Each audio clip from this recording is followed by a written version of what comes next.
Hello मेरे जवानों, कैसे हैं आप सभी लोग। मैं आपका फिजिक्स गुरु जितिन मित्तल, जैसा कि मैंने प्रॉमिस किया था, नेक्स्ट लेक्चर लेकर आ रहा हूं YDSC पे बेस्ड न्यूमेरिकल्स के साथ। तो सबसे पहले हम लोग कुछ फॉर्मूलाज की एक लिस्ट बनाते हैं, कुछ इंपॉर्टेंट कॉन्सेप्ट डिस्कस करते हैं, क्या क्या न्यूमेरिकल्स में यूज हो सकते हैं, एंड देन उसके बाद हम लोग न्यूमेरिकल्स करते हैं और फटाफट से जल्दी से। तो आइए शुरू करते हैं।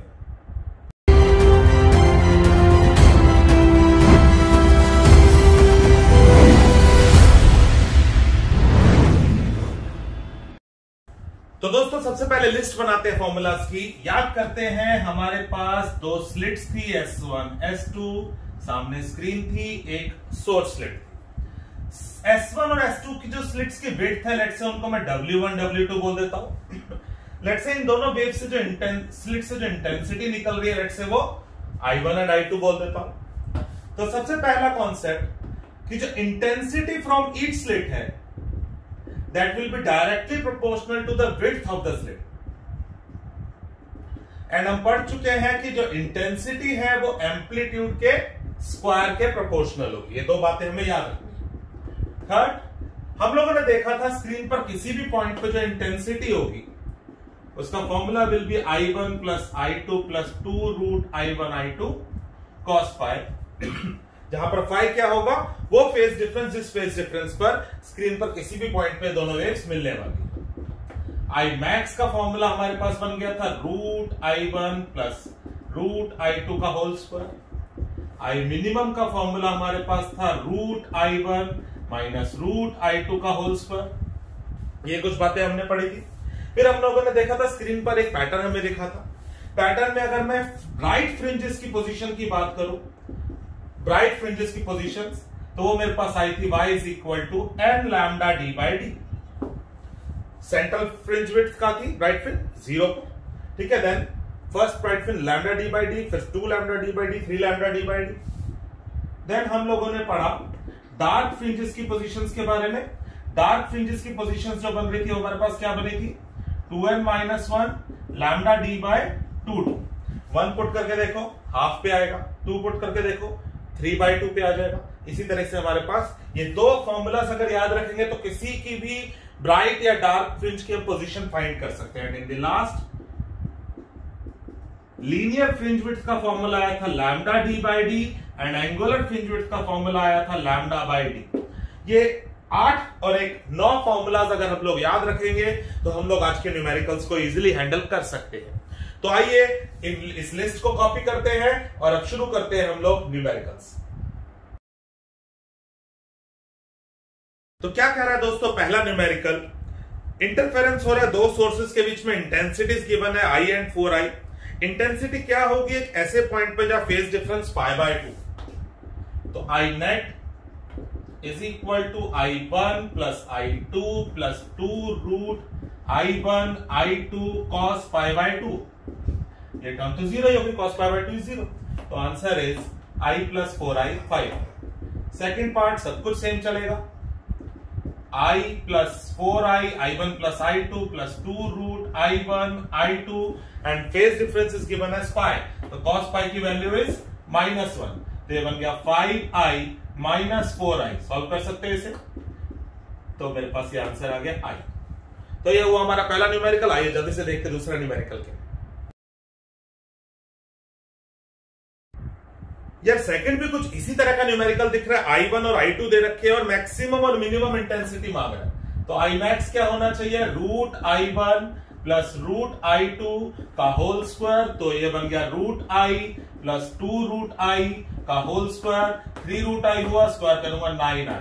I मिनिमम निकालना है तो I root I1 minus root I2 का होल स्क्वायर, ये बन गया root I minus 2 root I का स्क्वायर। ये सॉल्व कर लो, आंसर इज I। तो ये हुआ हमारा I मैक्स और I मिनिमम। आइए देखते हैं अगला क्या है। इसमें कह रहा है कि एक YDS एक्सपेरिमेंट में, जिसमें मोनोक्रोमेटिक लाइट वेवलेंथ लैम्डा की यूज करी गई, एक ऐसा पॉइंट जहां पर पाथ डिफरेंस लैम्डा हो, वहां पर इंटेंसिटी के है।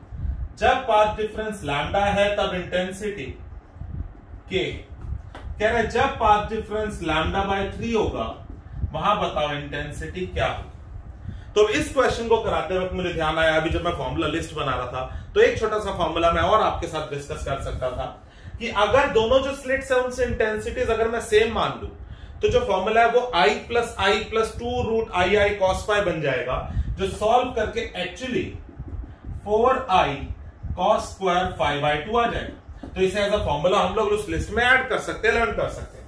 तो अब आपने करना क्या, बहुत आसान क्वेश्चन है, इतने पाथ डिफरेंस पे इंटेंसिटी ये आ रही है तो इतने पाथ डिफरेंस पे कितनी होगी। तो पहले तो आप इतने पाथ डिफरेंस पे फेज डिफरेंस सोचो जी क्या होगा, फाई की वैल्यू होगी 2 पाई और इतने पे क्या होगी फाई की वैल्यू 2 पाई बाई 3। आप डेल्टा फाई लिखो या फाई लिखो, मैं फाई लिख सकता हूं ताकि आप पर पुट करते वक्त आपको कंफ्यूजन ना हो। ओके चल, तो दोस्तों फर्स्ट कंडीशन को अगर मैं इस्तेमाल करता हूं यहां पर तो मैं आई नेट की जगह रख सकता हूं के 4I cos square 2 pi by 2 करूंगा, क्या बन जाएगा पाई, cos पाई की वैल्यू इज -1, तो ये मेरे पास बन गया -1 का square, I is equal to k by 4। First equation से मेरे पास रिजल्ट है। ओके, फर्स्ट कंडीशन से। नाउ सेकंड, आई नेट मुझे फाइंड करना है 4I cos square 2 pi by 3 का हाफ करूंगा, क्या बन जाएगा pi by 3, cos pi by 3 की वैल्यू 1/2, तो 1/2 है तो उसका स्क्वायर करूंगा, क्या बन जाएगा 1/4, 4 से 4 कैंसिल, क्या आ गया I, and from equation 1 I is equal to k by 4। So this is our result. तो आपको अप्रोच समझ में आई, मैं ऐसा कोई भी क्वेश्चन बना के दे सकता हूं, मैं कह दूं कुछ पाथ डिफरेंस दे दूं और कहूं इंटेंसिटी इतनी है, बताओ किसी पाथ डिफरेंस पे कितनी होगी, तो you will use this approach. Okay, आइए नेक्स्ट न्यूमेरिकल देखते हैं। तो दोस्तों क्या कह रहा है चौथा सवाल, आपको I1 और I2 का रेशियो गिवन है और कह रहा है Imax और I minimum की इंटेंसिटीज का रेशियो फाइंड करो। Imax और I minimum का रेशियो आपको फाइंड करना है। तो I1 by I2 is given है 64/9, you need to find Imax is to I minimum। दोनों के फॉर्मूलाज अगर पुट करता हूं, √I1 प्लस √I2 का whole square upon √I1 minus √I2 का होल स्क्वायर। ठीक है जी, तो पूरे को रूट स्क्वायर में लिखूं, √I1 plus √I2 upon √I1 minus √I2 का स्क्वायर। अगर मैं न्यूमरेटर और डिनोमिनेटर को √I2 से डिवाइड कर देता हूं तो मेरे पास कुछ ऐसा बन जाना चाहिए,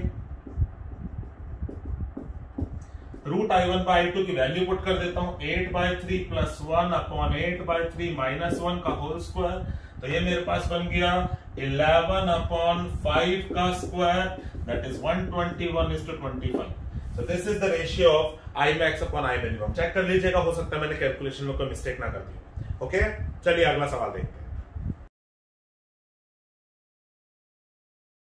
दोस्तों पांचवा सवाल भी मुझे कुछ इसी तरीके का दिखाई दे रहा है, जहां पर मुझे इंटेंसिटीज का रेशियो गिवन है ब्राइट एंड डार्क फ्रिंज का। दैट मींस दिस टाइम आपको Imax और I minimum का रेशियो ऑलरेडी गिवन है, जो कि 9:1। कह रहा what is the ratio of intensities from each slit, मतलब I1 I2 का रेशियो निकालना और एम्पलीट्यूड्स का। तो फर्स्ट पार्ट करते हैं। Imax को मैं लिख सकता हूं √I1 प्लस I2 का स्क्वायर, I minimum को लिख सकता हूं √I1 माइनस √I2 का स्क्वायर इज 9/1। पूरे का अगर स्क्वायर रूट कर देता हूं, √I1 plus √I2 equal upon में √I1 minus √I2 equal to 3। अगर मैं चाहूं तो कॉम्पोनेंट एंड डिविडेंडो लगा सकता हूं या मैं क्रॉस मल्टीप्लाई कर सकता हूं। चलो अगर करते हैं, √I1 plus √I2 equal to 3√I1 minus में 3√I2, तो मेरे पास बना 2√I1 इक्वल टू 4√I2, तो √I1 upon √I2 equal to 4/2, तो मेरे पास बन गया I1 bye I2 equal to 4:1। मैं ये सॉल्व हो गया, 2 हुआ, स्क्वायर करूंगा 4:1। ठीक है, एंड सेकंड पार्ट में एम्पलीट्यूड का रेशियो मांग रहा है, मैं लिख सकता हूं इससे a² bye b² is equal to 4:1, तो a बाय b क्या आ गया 2:1 आंसर, क्योंकि intensity is directly proportional to amplitude का स्क्वायर। मजा आ रहा है, समझ में आ रहा है सभी को? आइए आगे करते हैं। तो नेक्स्ट क्वेश्चन में दोस्तों हमें कह रहे हैं कि विड्थ जो है उनका रेशियो 16:1 है। Calculate the ratio of Imax and I minimum। Again 6th question में आपको W1 by W2 विड्थ का रेशियो गिवन है कितना 16:1, एंड मैंने आपको बताया था अभी फॉर्मूला लिस्ट बनाते वक्त कि एक्चुअली अगर आपको विड्थ का रेशियो गिवन है तो आपको I1 और I2 का रेशियो गिवन है, क्योंकि intensity from each slit is directly proportional to width from each slit. So now you know I1 upon I2 and you need to find this. और इस तरह का एक क्वेश्चन अभी हम कर चुके हैं. ये सिर्फ और सिर्फ क्वेश्चन इसीलिए मैंने दिया ताकि आपको ये इससे ये पता लग जाए. ओके, कर लोगे? अगला पार्ट देखते हैं. तो दोस्तों अगले सवाल में आपको अगेन I max और I minimum का रेशियो गिवन है. I max upon I minimum is given as 4:1. कह रहा find the ratio of width of the slits. अभी अभी हमने एक ऐसा क्वेश्चन करा कि I max और I minimum अगर गिवन है तो using this I can find this, और जो भी आएगा वही एक्चुअली क्या होगा, विड्थ का रेशियो. तो कुछ अलग क्वेश्चन नहीं है. अगेन ये आखिरी दो सवाल में मैं सिर्फ आपको ये याद कराना चाहता था कि intensity from each slit is directly proportional to width of each slit. तो आइए अगले लेवल पे बढ़ते हैं, किस तरह के सवाल और आ सकते हैं.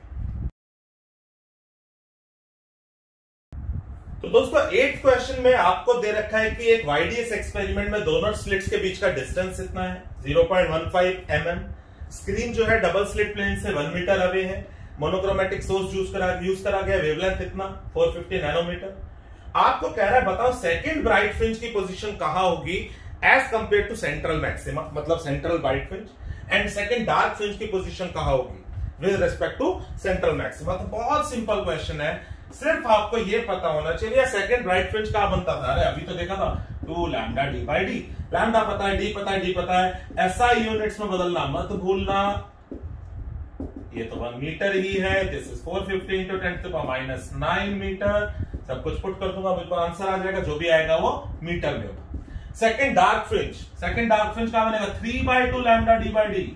बस ये अगर आपको याद है पोजीशंस तो आप इजीली न्यूमेरिकल्स को कर सकते हो. कर लोगे दोस्तों? मैं नहीं कर रहा, आपके लिए छोड़ रहा हूं. चलिए आइए अगला देखते हैं.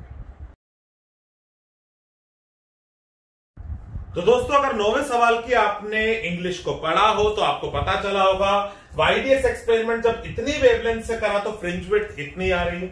कह रहे जब बताओ अगर फ्रिंज विड्थ इतनी आ रही हो तो आपको क्या वेवलेंथ यूज करनी पड़ी होगी, मतलब कोई और वेवलेंथ यूज करिए और अब फ्रिंज विड्थ इतनी आ रही है तो बताओ वो वेवलेंथ कितनी है. बहुत सिंपल क्वेश्चन. हमें पता है बीटा का formula is lambda D by D. हमने सिर्फ लैम्डा बदला, डी और डी तो बदला नहीं. तो मैं कह सकता हूं बीटा 1 के लिए ये था, बीटा 2 के लिए ये था. तो अगर मैं बीटा 1 अपॉन बीटा 2 करता हूं तो क्या आना चाहिए, लैम्डा 1 अपॉन लैम्डा 2. बीटा 1 मुझे पता है 8.1 mm, ये पता है 7.2 mm, तो mm कैंसिल हो जाएंगे. लैम्डा 1 इज 630 नैनोमीटर, नैनो में याद रखूंगा. लैम्डा 2 तो मेरे को लैम्डा 2 फाइंड करना है. ये गया मेरे से 9 पे 8 पे 9 से गया 7 पे 70 50 से लैम्डा 2 इज 560 नैनोमीटर. आया समझ? बहुत सिंपल सर. तो मैं डायरेक्ट भी सोच सकता था beta is directly proportional to lambda, so beta 1 by beta 2 is lambda 1 by lambda 2. आइए अगला सवाल देखते हैं. सवाल को पढ़ते वक्त मुझे एक जरा सी इसमें मिस्टेक दिखाई दी है. The overall separation of 10 fringes, ये 0 फ्रिंजेस हो गया बाय चांस, मेरे टाइपिंग एरर है. 10 fringes on a screen is इतना, तो स्क्रीन कितना, स्क्रीन इतनी दूर है तो स्लिट सेपरेशन निकालना है. बहुत इजी क्वेश्चन. बस यहां पर मेन बात यह है 10 जो फ्रिंजेस है उनका सेपरेशन गिवन है. तो आपको पता है एक फ्रिंज का separation lambda D by D होता है. तो 10 का आपको गिवन है कितना, आपको इट्स गिवन एज 2 सेंटीमीटर.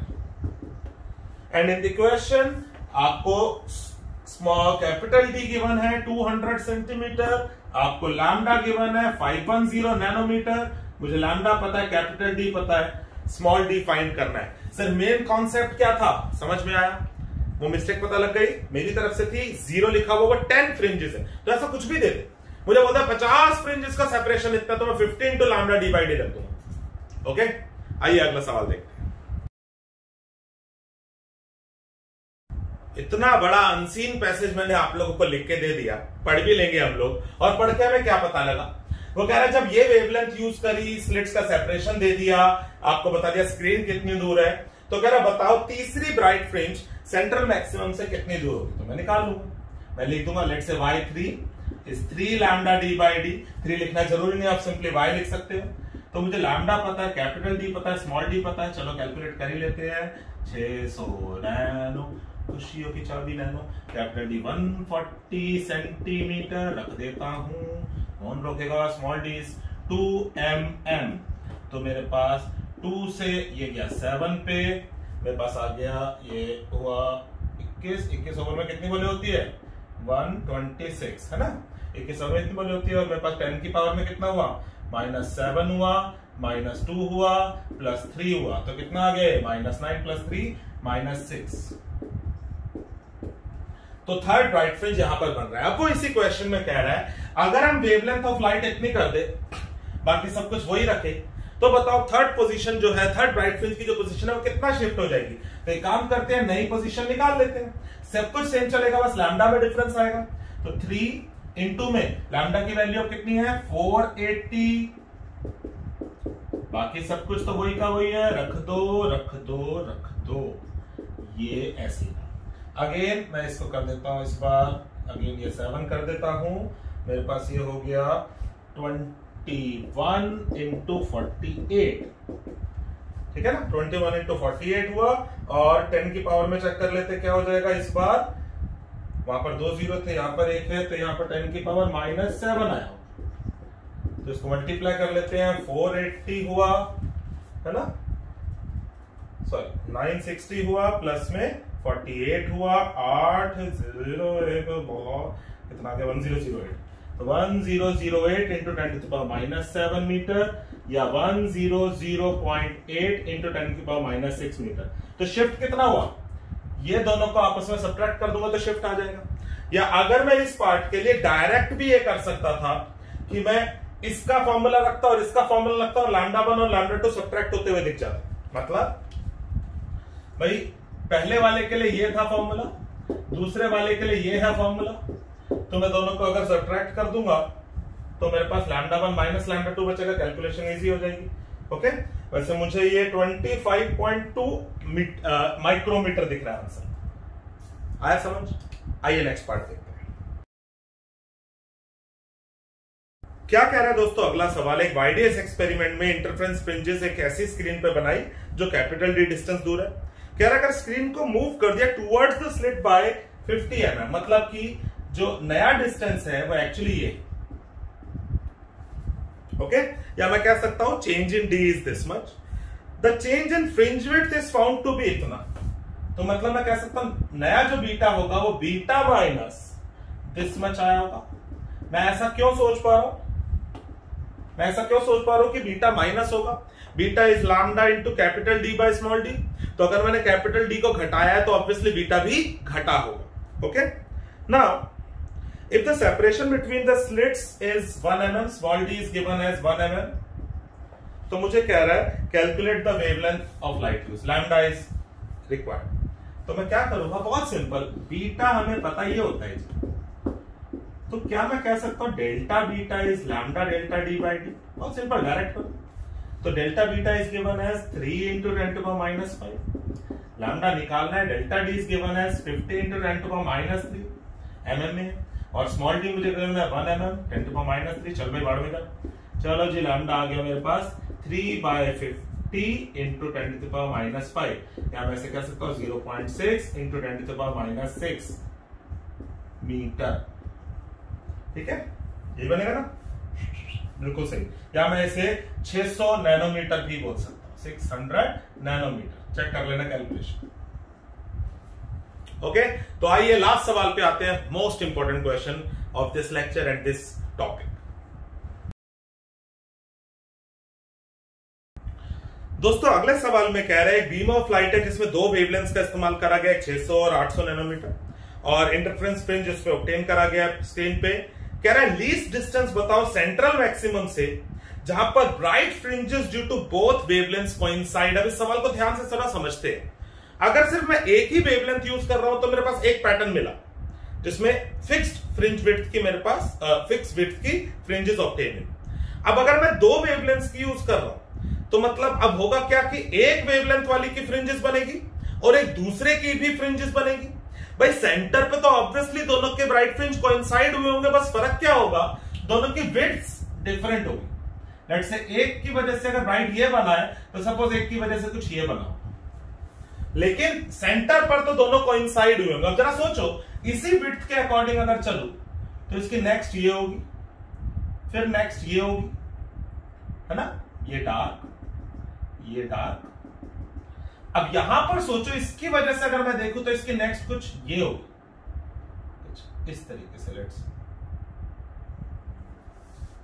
तो क्या ये और ये एग्जैक्टली कोइंसाइड करते हुए दिख रहे हैं? जिस तरह से यहां पर तो दोनों की पोजीशन सेंटर सेम था, तो कहां पर जाके फिर से सेंटर के बाद कहां पर फिर से ये दोनों के सेंटर्स कोइंसाइड कर जाएंगे, आपको ये पूछ रहा है। तो ऐसे में हम क्या करेंगे, मान लेता हूं लेट्स से इसकी mth ब्राइट फ्रिंज और इसकी nth ब्राइट फ्रिंज कोइंसाइड कर गई, तो इन दैट केस ये जो डिस्टेंस है इसकी mth ब्राइट फ्रिंज का और इसकी nth ब्राइट फ्रिंज का सेम होना चाहिए।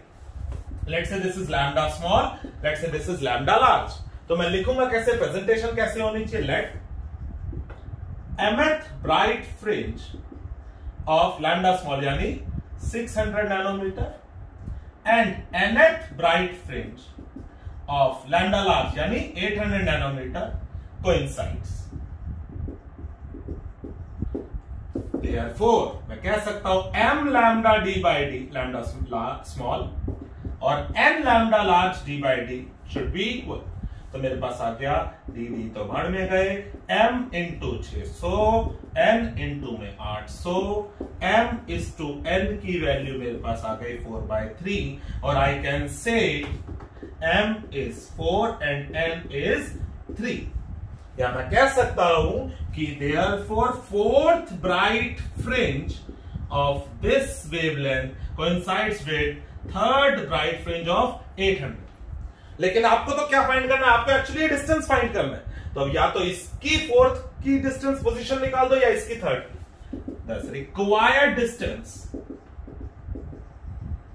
Is equal to 4 into lambda small वाला कितना है 600 नैनोमीटर इंटू में capital D which is given as 1.4 and small d which is given as 0.28 mm, so I can write it as this।